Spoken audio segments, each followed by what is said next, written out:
कितना बड़ा मजाक एसएससी का बना है। पता नहीं एसएससी को फिर भी ये क्यों नहीं फील होता कि हमारा कोई मजाक भी बना सकता है। क्योंकि अगर किसी को कोई मार्क्स बताए तो कोई ये बताएगा कि मेरे कितने आए हैं जी, 165। 165 ठीक है, और कोई पूछे कितने में से आए हैं, 160 में से, तो 160 में से 165 आए हैं। और ऐसा एक नहीं, सैकड़ों बच्चों के साथ हुआ है।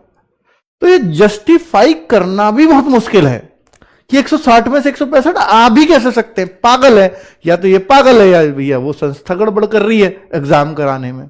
ये एसएससी के ऊपर ही शक होने लगेगा किसी को भी कि भाई वो या तो साफ सुथरा एग्जाम नहीं कराते। तो भाई सबसे अच्छा होता कि पेपर में थोड़ा सा दम डाल दिया जाता। आप पिछले 3 साल से ऐसा पेपर ले रहे हो जिसकी कोई मतलब क्या ही कहूं कि उसमें किसी तरह की कोई जान ही नहीं डाली जा रही है। सब बच्चे खुश एग्जाम देने के बाद, एग्जाम देने के बाद सब बच्चे खुश। और जब यह बताया जाए बच्चों को कि कट ऑफ ये जाएगी, सब बच्चे दुखी, क्योंकि एग्जाम देते वक्त सबको लग रहा है कि सबका आएगा। और जब हम लोग एक्सपेक्टेड कट ऑफ बताने आएंगे तो सबको लगेगा कि भाई ये तो मास्टर ही पागल हो गया, इतनी ऊंची क्या कट ऑफ जाती है। तो भाई आप अब आज जो खुश हो रहे हो कि ये इतना अच्छा पेपर गया है, तो ऐसे आपके सब खुश हो रहे होंगे। ठीक है, मैं बिल्कुल फैक्चुअल बात कर रहा हूं इसमें बच्चों। अब ऐसे पेपर में ना मैं ये कहूं कि गधा और घोड़ा, जब समझते हो ना दोनों में फर्क, गधा और घोड़ा को पकड़ पाना बहुत मुश्किल है कि कौन गधा है कौन घोड़ा है। सब एक जैसे हो जाते हैं। गधा में किसी बच्चे के सेंस में नहीं कह रहा, मैं एक कंपैरिजन करके दिखा रहा हूं कि जिसने बहुत कम पढ़ाई भी की है और जिसने बहुत अच्छे लेवल की भी पढ़ाई की है, कम वाला भी पूरे में से पूरे, मान लीजिए 20 में से 20 रीजनिंग में कर दे रहा है, मैथ में भी 20 में से 20, जब आसान पेपर है तो क्या करेगा। और जो बहुत अच्छी तैयारी करेगा 20 में से 20 से ज्यादा, तो वो भी नहीं कर सकता। पर अब क्या कट ऑफ सिर्फ जीएस पे डिपेंड कर जाएगी कि जीएस में जो ज्यादा करेगा उसका सिलेक्शन होगा? क्योंकि मैथ, रीजनिंग और हिंदी को सब पूरा कर दे रहे हैं। सब पूरे का मतलब क्या होता है? 18, 19, 20, इतना सब करके आ रहे हैं। तो फिर क्या बचा? जीएस। जीएस को कोई 12, 13 पटक जा रहा है, कोई 14, 15 कर दे रहा है, तो 14, 15 कर देगा, वो सिलेक्ट हो जाए। भाई इतने माइनर उसका खेल होता है एसएससी में।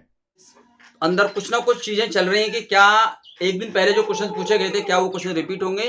तो देखो क्वेश्चन तो रिपीट नहीं होंगे बच्चा। क्वेश्चन का जो रिलेटेड क्वेश्चन होता है, जो बाउंड्री से क्वेश्चंस होते हैं, जो उनके आजू बाजू के क्वेश्चंस रखे जाते हैं, वो आपसे पूछे जा सकते हैं। तो आप जैसे जैसे शिफ्ट में आपका एग्जाम होता है, आप उसके हिसाब से अपनी तैयारी, टच के जो क्वेश्चन होते हैं उन पे काम करते रहिएगा और अपना एग्जाम बहुत अच्छे से पूरे दिमाग के साथ में आपको बैठना है।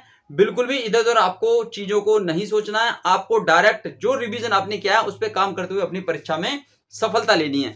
ठीक है। और देखो सबसे बड़ी बात, जो बच्चों का कहना है कि जो वेटेज है वो सबसे ज्यादा किसका रहा है ऐसे जीडी के अंदर जो अभी चल रहे हैं एग्जाम, तो यहाँ पे जो वेटेज सबसे अच्छा है वो अच्छा है भाई आपका हिंदी और रीजनिंग का। हिंदी और रीजनिंग के अंदर आप अच्छे से अच्छा स्कोर कर सकते हो, ये स्कोर आपकी मुट्ठी में है। मैथ के अंदर भी आप लोग अच्छा स्कोर कर सकते हो, बशर्ते आपकी प्रैक्टिस होनी चाहिए। कैलकुलेशन पे आप अगर काम अच्छा करना जानते हैं, प्रैक्टिस आपकी अच्छी है, तो मैथ के अंदर भी बच्चे 15, 16, 17 क्वेश्चंस बना के आ रहे हैं। समझ रहे हो? बशर्ते आप लोगों को टाइम मैनेजमेंट का अपना टाइम शेड्यूल पता होना चाहिए, किस तरीके से आपका टाइमिंग आ रही है।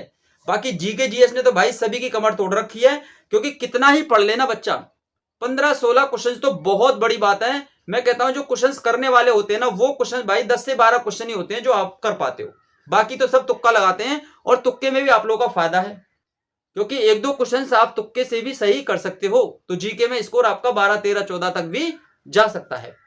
तो आप अपनी पढ़ाई में बिल्कुल लापरवाही न करें। जिनका भी एग्जाम नेक्स्ट डेट में है, आप लोग अपने अच्छे से फोकस करते हुए अपनी स्टडी को तैयार रखिएगा।